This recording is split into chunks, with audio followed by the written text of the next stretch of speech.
자, 반갑습니다. 한국사입니다. 오늘은 49강 정치사의 마지막입니다.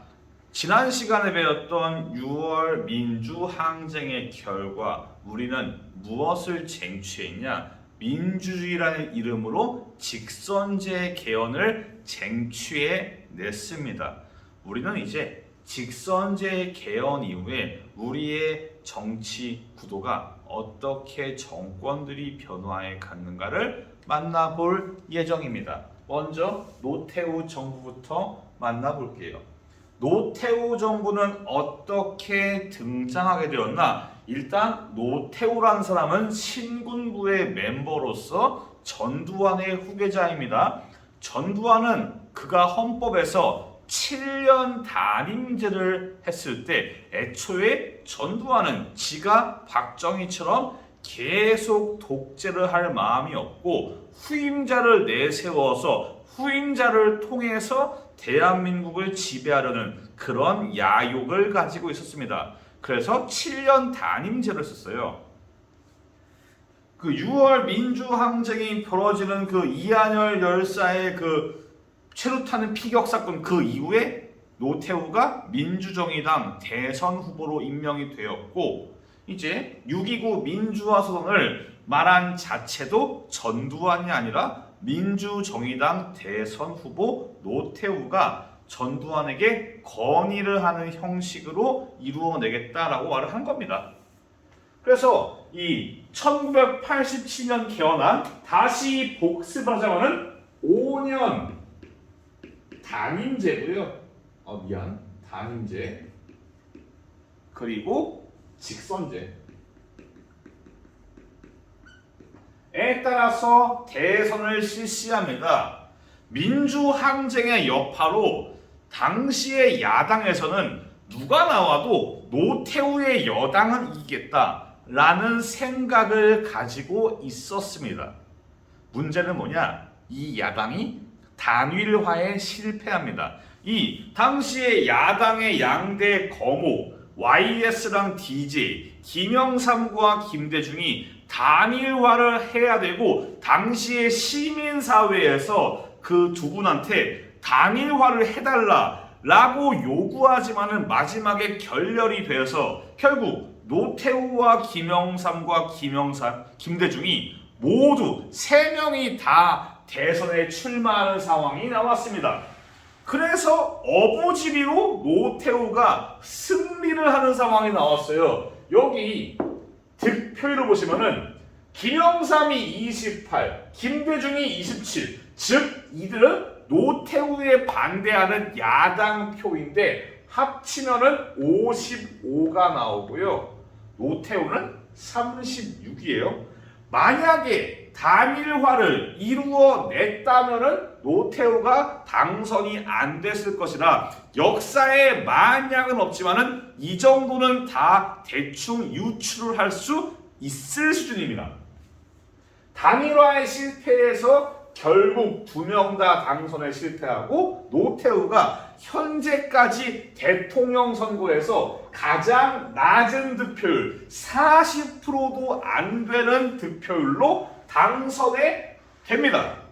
다만 문제는 단일화와 상관없는 총선, 국회의원 선거는 얘기가 달라집니다.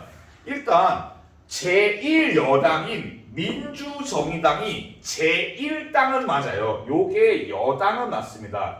제1당을 해냈는데 문제는 여기 있는 야당들을 합칠 경우에 여당보다 많습니다. 야당이 여당보다 많은 형국을 여소야대 형국이라고 하고 보통 선거가 끝났을 때 여대 야소, 여소야대 이런 식으로 선거 결과를 분석하는 경우가 TV에서 종종 나오거든요. 여소야대의 형국은 뭘 의미하냐? 당시에 노태우 정부가 제대로 국정을 운영하지 못할 거라는 그런 상황이 전개가 될 일종의 예언인 겁니다. 여튼 그래서 야당이 승리한 상황에서 이제 노태우 정부는 어떠한 정책을 실시했나 하나하나 만나볼게요. 일단 노태우 정부 시기에 과거 전두환 시기에 유치를 했던 88 올림픽을 성공적으로 개최합니다. 80년 올림픽이 모스크바 올림픽이고 84년 올림픽이 LA 올림픽인데 둘을 다 이 공산주의와 자본주의의 갈등으로 모스크바 올림픽에는 미국 진영이 불참하고 LA 올림픽에는 공산주의 소비에트聯邦 계열이 불참하는 반쪽짜리 올림픽이었지만은 서울 올림픽에는 이제 양측이 모두 다 참여하는 화합의 장이 열리게 됩니다. 국뽕이 아니라 실제 그래요, 실제로 당시에 소비에트聯邦의 그 대표단들도 참석을 합니다. 이게 가능한 이유는 서서히 냉전이 저물고 있기 때문입니다. 과거의 그 트루먼 독트린 등등부터 시작된 냉전이 노태우 정부 시기에 점점 마무리가 되어갑니다. 그리하여 이제 우리는 소련과 중국과 외교 관계를 맺는 북방 외교를 실시합니다. 심지어 우리 대한민국은 소비에트聯邦한테 돈을 꿔줘요. 야, 진짜 세상 많이 달라졌습니다. 이런 느낌이에요. 북한이 미국한테 돈을 꿔주는 느낌이란 말이죠. 과거에 6.25 전쟁으로 잿더미가 되었던 우리가 경제 성장을 이루어서 한때 미국과 함께 세계를 양분하던 그 소비에트聯邦에 돈을 꿔주는 상황이 됐습니다. 우리가 얼마나 발전을 해내 갔는가를 단적으로 나타내는 사례입니다. 다만 문제는 돈을 받지는 못했어요. 나중에 소련이 해체되고 러시아의 경제 위기가 찾아오면서 러시아는 우리에게 이 돈을 갚지 못하고 뭘로 주냐? 현물로 줍니다.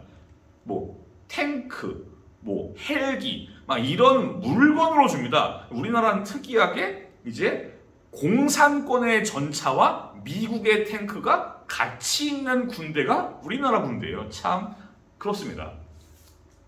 그리고 이 시기에 나중에 우리가 남북기본합의서라는 중요한 사건을 남북 관계에서 배울 텐데 이 배경이 바로 남북한이 유엔에 동시에 가입하는 게 나옵니다.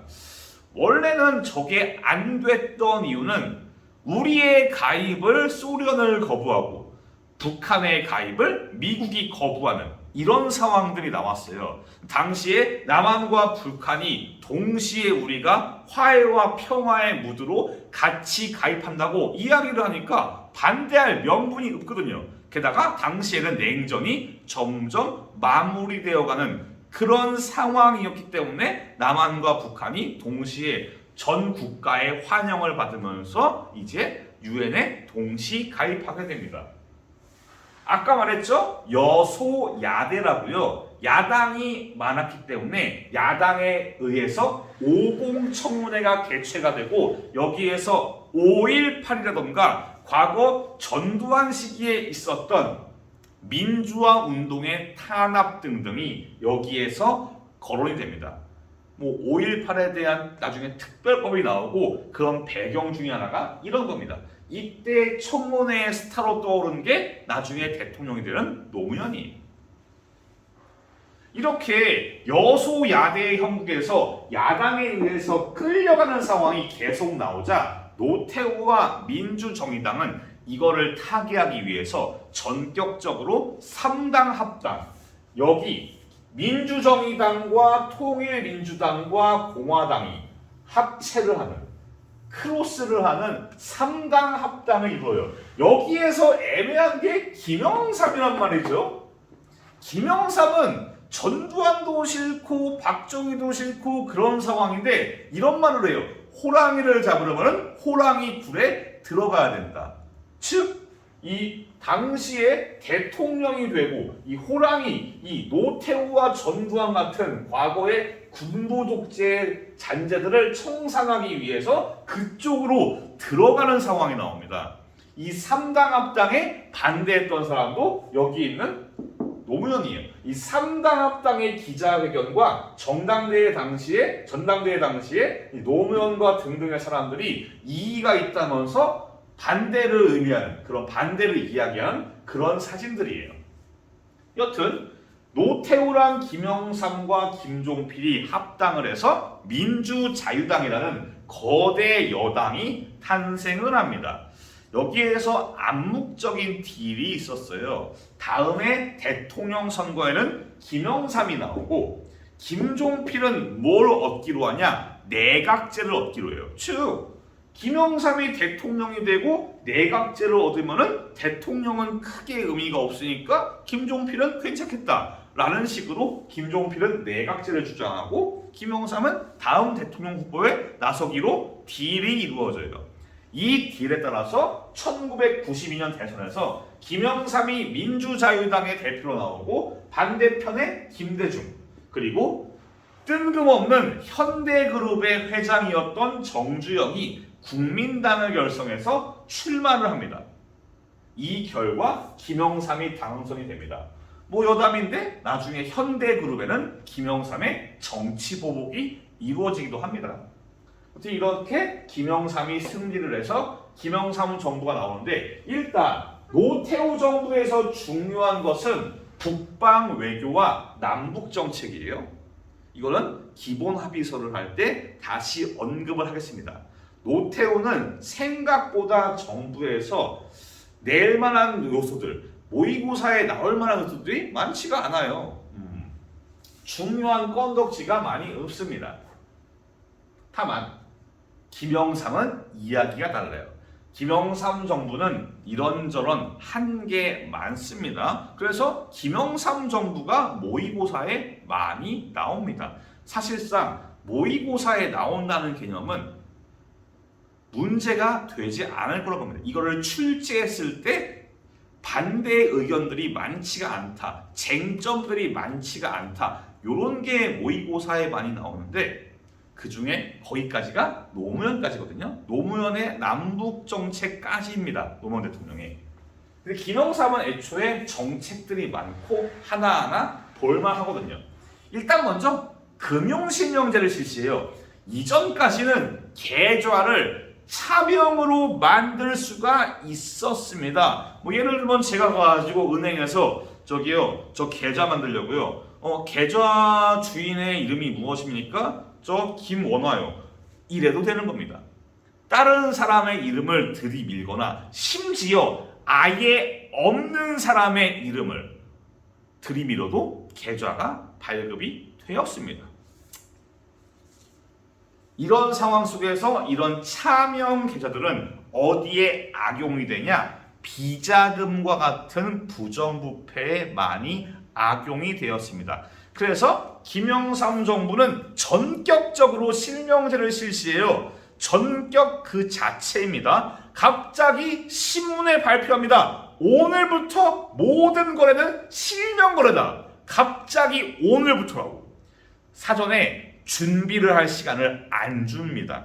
마치 과거에 농지개혁을 할 때 사전에 준비할 기회가 충분히 있었던 것처럼 그렇게 텀을 안 주고 금융실명제는 그냥 전격적으로 그냥 오늘부터 실명 거래야라고 해버리면서 당시에 부정부패의 그 차명계좌를 완전히 차단해버리는 좋은 효과를 얻어냅니다. 그리고 지방자치제를 이것도 물론 중요합니다. 지방자치제를 전면적으로 실시해요. 261페이지 아래쪽에 지방자치제의 역사가 있는데 보시면은 노태우 정부 때도 지방자치제를 실시하긴 합니다. 그때는 지방의 자치의원, 시의원, 구의원 이런 것들을 선출했고요. 시장과 구청장, 군수까지 우리가 뽑는 거는 김영삼 정부 때입니다.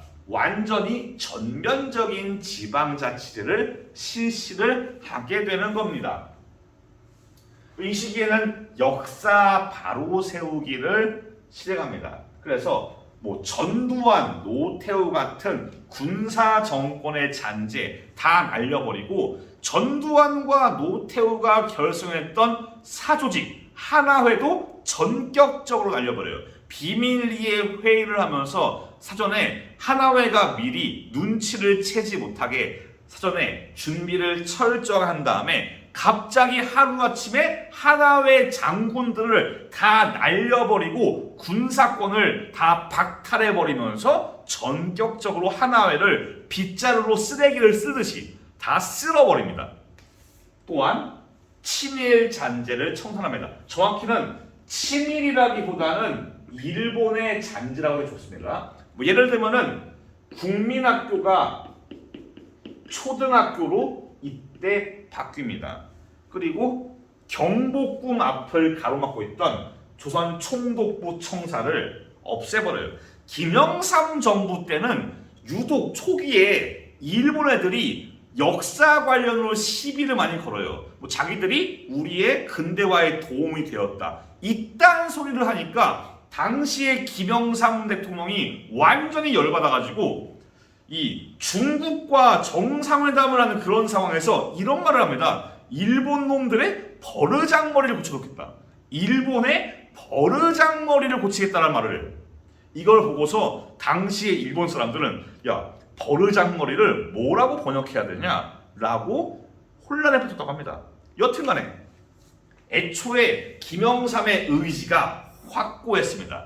그래서 당시에 조선 총독부, 우리 민족 정기인 경복궁을 가리고 있는 이 흉측한 조선 총독부를 없애버리겠다 라고 하니까 당시에 일본에서는 그거 우리 일본의 근대 문화재니까 우리가 돈 다 낼 테니까 그 건물 우리가 뜯어가게 해주세요라고 김영삼에게 요청합니다. 김영삼은 어림도 없지 이러면서 전격적으로 총독부를 건물을 해체시켜버려요.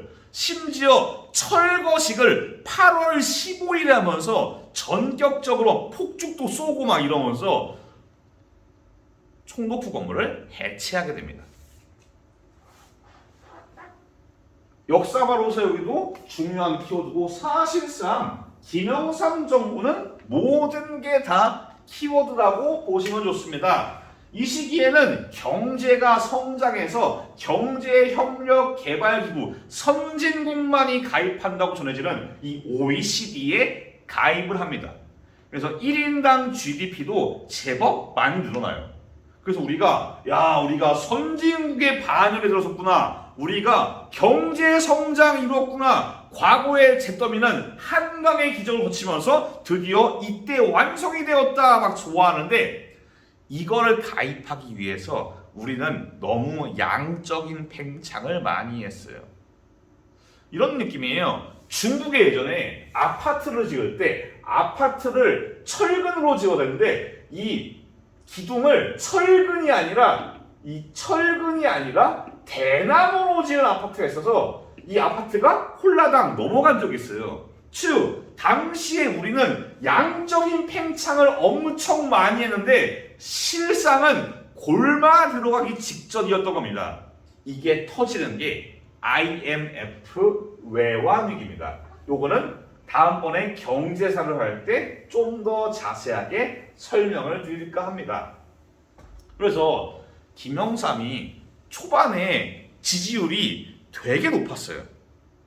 초기의 지지율이 90%입니다. 화끈 그 자체입니다. 정책마다 긍정적인 요소가 가득한 그야말로 파격과 화끈함의 대명사거든요. 김영삼이 어마어마한 인기를 끌면서 김영삼 관련 유머집도 나오고 막 당시에 김영삼을 주인공으로 한 무협지도 나오고 그런 정도로 당시에 어마어마한 인기를 끌어가지고 심지어 당시에 국민들의 존경을 받는 100명의 인물 중에서 김영삼이 단연코 원탑으로 올라요. 그런 상황입니다. 서태지 이런 사람을 제끼고 김영삼이 그 원탑급입니다. 그 정도로 인기가 많았는데 IMF 외환위기로 지지율이 한 번에 날아갑니다. 지금도 김영삼 고인이 되셨지만은 김영삼 대통령에 대해서 매우 안 좋게 여기는 사람들은 다 이것 때문입니다. 요게 너무 컸어요. 이 전과 후가 우리나라 경제와 여러 가지 정치, 사회, 문화적인 요소가 완전히 달라집니다. 이전까지는 공무원에 대한 인식이 지금처럼 열풍이 아니었어요. 왜냐? 그 당시는 학점 대충 따도 대기업에 입사를 할 수가 있어요. 2점 몇 돼도 대기업 입사가 가능한 게 IMF 전 시대였는데, 이 다음부터는 좋은 직장에 매달리면서 학점이 4점 몇도 모자라다. 그리고 막 공무원 시험에 스카이 졸업자, 서울대 7급, 연세대 9급 이런 게 나오는 게 바로 이 이유가 되는 겁니다. 그래서 IMF 외환위기는 당시의 여당에게 어마어마한 타격을 주었고, 그 다음 대선에서 김대중이 승리하게 되는, DJ가 대선에서 승리해서 당선되게 되는 그런 배경이 되는 겁니다. 자, 이게 김영삼 정부의 여러 정책들을 사진으로 만나볼게요.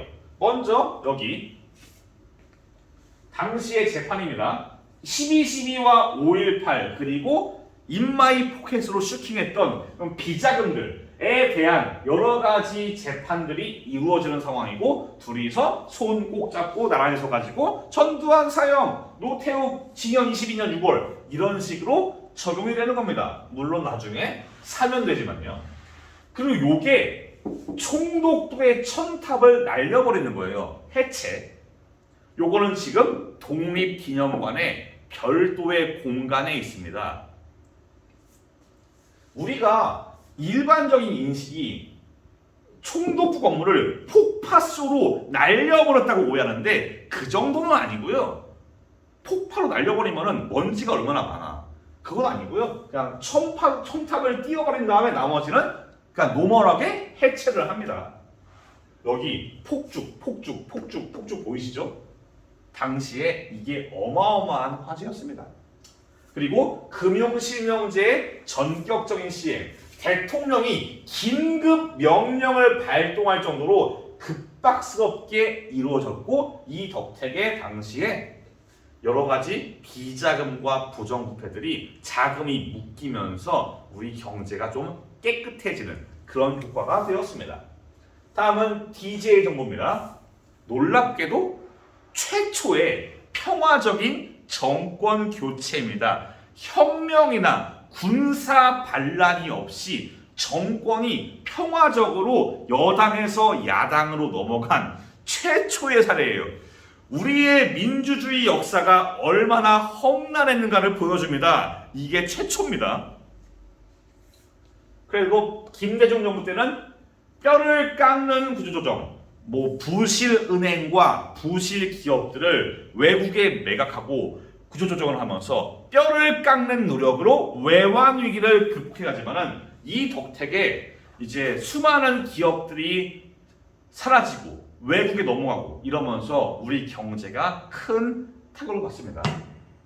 그리고 2000년에 제1차 남북 정상회담으로 6.15 남북 공동선언이 발표가 되는데, 요거는 남북관계사에서 좀 더 중요하게 배우겠습니다. 요건 원체 중요하게 하는데 지금 제가 요 내용들을 언급할 건 아니에요. 그때를 위해서 지금은 남겨놓겠습니다. 그래서 외환위기 극복과 제1차 남북 정상회담으로 6.15 남북 공동선언이 발표되었다는 게 가장 중요합니다. 그리고 2002년 대선에서는 노무현과 이해창이 격돌해서 노무현이 당선돼서 이제 민주당의 두 번째 정권이 등장합니다. 여기부터는 점점 모의고사를 기준으로 할 때 출제되지가 않는 파트가 많이 됩니다. 왜냐하면 당시의 사람들이 살아있는 사람들이 많고 논점에 따라서 아직 학계에서 정리가 안 된 부분도 있고, 이 사건을 어떻게 봐야 되냐 논쟁들이 많아요. 저는 일단 이 노무현 정부 이후부터 설명을 드릴 때 최대한 드라이하게 사실에 입각해서 최대한 제 개인적인 의견이나 그런 것들을 섞지 않고 말 그대로 사건 그 자체, 현실 그 자체를 거론을 하기 위해서 노력을 할게요. 지식인은 권위주의가 많이 사라진 시대예요. 과거에는 대통령 각하 이러면서 깍듯하게 대우하고 대통령을 일종의 왕처럼 생각하는 그런 분위기가 많았는데 이제 그게 바뀝니다. 권위주의가 사라지고 당시에 지방과 이 서울의 방, 경기도 서울 지역만 중점적으로 개발되는 게 아니라 지방도 같이 상생을 하자. 지방에도 개혁을 하고 지방에도 개발을 하자. 이런 식의 움직임이 나옵니다. 그래서 처음에 노무현 대통령은 수도를 서울에서 세종시로 옮기려고 하면 충청도로 옮기려고 하는데 이게 당시에 서울시를 지역구로 하는 국회의원들이 헌법재판소에 위원을 걸었고 여기에서 관습법적으로 우리나라의 수도는 조선시대의 경국대전 이후부터 수도는 서울이다 라고 말을 하면서 수도가 서울로 확정되고 세종시로 수도를 완전히 옮기는 건 불가능해졌어요. 그래서 노무현 대통령이 선택한 차선책은 주요 정부 관공서들을 세종시로 옮기는 겁니다. 그래서 지금 세종시에는 공무원들이 많이 살아요. 중앙정부부처의 공무원들이 많이 거주하는 공무원의 도시나 마찬가지인 겁니다. 이게 안 좋은 건 아닌 게 왜냐하면 워싱턴 DC도 일종의 행정적인 수도거든요. 워싱턴 DC도 전 세계적으로 행정적인 수도가 있는 나라들이 있어요. 이런 나라는 보통 수도가 어디인지 헷갈립니다. 예를 들면은 호주, 예를 들면은 캐나다. 이런 나라들은 보통 수도가 어디지라고 물어볼 때 헷갈려요. 대표적으로 브라질. 여튼 그렇게 행정 수도로 이전하고 그리고 제2차 남북 정상회담으로 14 남북 정상선언이 발표가 됩니다. 요게 모의고사에 딱 한 번 나온 적이 있습니다. 그래서 여기까지가 현재 모의고사에 출연한 마지막 범위예요. 물론 우리 내신이 그 다음에 안 나온다라고 보장은 못 해드립니다. 다만 그 이후로는 딱히 내용이 많지가 않아요. 저도 수업으로 많이 언급은 안 할 겁니다. 그리고 이제 이명박과 정동영과 이회창이 3자 대결 끝에 이명박이 당시에 압도적으로 승리하면서 MB정부가 등장을 합니다. MB정부는 실용주의와 신자유주의. 신자유주의는 무엇이냐? 심플하게 국가의 정부의 간섭을 최소화하는 겁니다. 여러분들이 통합사회 시간에 배웠을 거예요. 뭐 케인즈주의라던가 대공황 시기에 큰 정부, 작은 정부, 애덤 스미스 이런 것들을 배우긴 했을 거예요. 아마도 제 기억상에는 그게 책에 있을 텐데 모르겠네요. 일단 당시의 구조가 대공황 이후로 국가가 경제정책에 하나하나 크게 관여하는 큰 정부였는데 이제 이게 80년대 이후부터 정부의 간섭을 줄여나가는 신자유주의가 영국과 미국 등등에서 등장합니다. 영국의 대처 이런 단이 있어요. 이 결과 등장한 게 신자유주의고 요거를 들어온 게 바로 MB입니다. 이명박이 신자유주의를 들고 와서 요거를 표방했어요. 이 시기에 G20 정상회의를 개최를 합니다. 그 외에는 언급하지 않을게요. 논쟁들이 많은 부분이 교과서에 실려 있는데 제가 사실적인 팩트가 있어도 이 팩트에 대한 의견이 다를 수가 있거든요. 근데 이런 것들은 그냥 기본적인 팩트고 이것도 기본적인 팩트예요. G20 정상회의의 개최는 딱히 여론이 없이 그냥 개최되었다입니다. 나머지의 사실들은 이거를 좋게 보는 사람이 있고 나쁘게 보는 사람들이 있고 의견이 갈리는 상황에서 제가 수업 시간에 이거를 하나하나 꺼내기는 어려운 상황이에요. 게다가 이거는 영상으로 공개가 되는 수업이고 혹시라도 다른 사람들이 볼 수도 있는 그런 상황이라서 조심스럽다는 점 양해의 말씀을 드릴게요. 그리고 2012년 대선에서 박근혜와 문재인의 대결에서 박근혜가 당선되면서 우리나라 최초의 여성 대통령이 탄생을 했는데 안 좋은 결과가 나옵니다. 소연님 분명히 논쟁거리는 뺀다고 했는데 왜 탄핵이 들어가 있나요? 라고 하는 사람도 있겠어요. 저도 고민 많이 했는데 어쨌든 드라이하게 헌법재판소에서 탄핵을 내렸거든요. 당시에 수많은 참고 자료와 참고인 조사 모든 것을 통틀어서 당시에 우리나라 헌정 역사에서 민주 질서, 헌정 질서의 최고 질서를 유지하는 헌법재판소에서 결정을 내린 사항이고 누가 이 헌법재판소의 판결을 가지고 클레임을 거는 것은 현재 우리나라 법 질서에서 불가능합니다. 게임이 끝난 겁니다.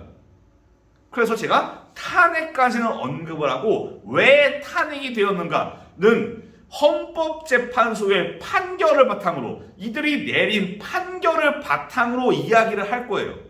그 외에는 최대한 안 섞으려고 노력을 할게요. 일단은 과거의 대통령에 대한 탄핵은 일단 임시정부 시기에 이승만이 탄핵된 적이 있고 노무현 정부 때도 노무현이 탄핵으로 갔다가 헌법재판소에서 탄핵을 이건 탄핵거리가 아니다 라고 캔슬한 바가 있어요. 그래서 최초로 탄핵이 된 경우는 박근혜 대통령이 유일합니다. 그러면 헌법재판소는 왜 박근혜를 탄핵을 걸었나? 262페이지 아래쪽에 내용이 있기는 한데 일단 간단하게 설명하자면은 여러분도 사실은 어릴 때 뉴스로 봤을 겁니다. 일단 이름은 언급하지 않을게요. 당시에 암암리의 국정에 관여하는 한 명의 민간인이 있는데 이 민간인이 설치한 미르라던가 여러 가지 재단에 대해서 이제 그 재단들의 이익을 위해서 당시의 대통령이 협조를 했다. 이것도 판결문에 있는 내용입니다. 실제로 대법원 판결로 나온 상황이고요. 협조를 했다는 겁니다. 근데 만약에 여기에서 대통령이 이거랑 관련된 조사라던가 헌법재판소의 심의 과정에 적극적으로 참여를 했다면은 역사에 만약은 없지만은 다른 결과가 나올 수도 있어요. 문제는 당시의 대통령이 헌법재판소에 절대 출석을 하지 않고 애초에 이런 헌법재판소의 움직임에 관여를 하지 않습니다. 아예 출석이나 그런 걸 하지를 않아요. 그리고 청와대에 대해서도 청와대에 대한 수사를 협조를 하겠다, 조사 협조하겠다 하지만은 압수수색을 거부하는 등 당시에 이런 국정농단 사태, 국정 개입 사태에 대해서 협조를 하지 않아요. 그러니까 당시의 재판관들이 볼 때 과연 이 대통령이 헌법을 지키려는 의지가 있는가? 만약에 자기가 결백하거나 그렇다면은 액션을 취하던가 자기의 의견을 적극적으로 피력하면은 이 양반이 그래도 헌법 소외에 의지가 있으니까 좀 놔둬 보자 라고 했을지도 모르겠는데 그게 아니었거든요. 전혀 협조를 하지 않습니다. 이것도 마찬가지로 판결문에 언급이 되어 있고요. 또한 당시에 뜨거운 문제였던 세월호 참사에 대한 문제, 박근혜 대통령이 세월호 참사에 대해서 미진한 대응을 했다의 경우는 당시의 판결문에서 이게 박근혜가 잘했다는 게 아니라 박근혜 대통령의 파면 이후로는 이게 해당하지 않는다라고 언급이 되어 있어요. 이게 다 모두가 다 헌법재판소의 판결문에 팩트로서 들어간 것이고 제가 설명한 것도 사실상 헌법재판소의 판결문을 그냥 읽어드린 것에 다를 바 없습니다. 여튼 이 결과 결국 최초로 박근혜 대통령이 탄핵이 됩니다. 그리고 그해 5월 2017년 5월 달에 긴급히 당시에 탄핵된 다음에 60일 내에 선거를 실시하게 되어 있어요. 그래서 부랴부랴 선거를 실시하고 당시에 문재인과 홍준표와 안철수가 3자 대결을 해서 문재인이 대통령이 당선이 됩니다. 지금 현재까지 임기가 진행이 되고 있고요. 이 현재 정부에 대해서는 언급하지 않겠습니다. 현재 역사로서, 팩트로서, 완전한 사실로서 제가 논쟁거리 없이 설명드릴 건덕지가 1도 없기 때문에 제가 굳이 이 정부에 대해서는 설명하지 않도록 하겠습니다. 이 수업을 준비하면서 많은 고민을 했어요. 과연 이거를 다루는 게 맞는가? 비록 교과서에 촛불 집회라든가 탄핵의 얘기가 많지만은 이거를 제가 언급하는 게 어떠한 민원도 없이 괜찮을까에 대한 고민을 많이 했는데 어찌됐든 저 탄핵은 앞으로도 계속 교과서에 언급이 될 중요한 사건입니다. 여러분들이 나중에 성장을 해서도 여러분들이 자식을 낳아도 이 아들과 딸들이 배울 역사 중에 하나가 저 탄핵일 겁니다. 그래서 언급을 하는 것도 괜찮겠다라고 해서 최대한 민원을 막기 위해서 최대한 방어적인 의미로 사실 전달만을 추구했습니다. 만약에 문제라든가 이의를 제기하실 분들은 개별적으로 저한테 오시길 바랍니다. 자, 오늘 수업은 여기에서 마무리 짓고요. 원래 다음 시간은 264페이지에 확대되는 민주주의 해야 되는데 요게 통합사회랑 다를 바가 없어요. 사실상 여기를 이것만을 확대되는 민주주의만을 1시간을 때우기에는 너무 시간이 짧습니다. 그래서 확대되는 민주주의는 나중에 제가 278페이지에 인간다운 삶, 요것도 통합사회 느낌이죠. 이 사회 모순 극복과 인간다운 삶을 할 때 같이 배우겠습니다. 그래서 다음 시간은 경제사로 들어갑니다. 그래서 다음 시간은 270페이지부터 이제 박정희 정부 시기에 경제 정책부터 만나보겠습니다. 고생 많았습니다. 다음 시간에 뵐게요. 감사합니다.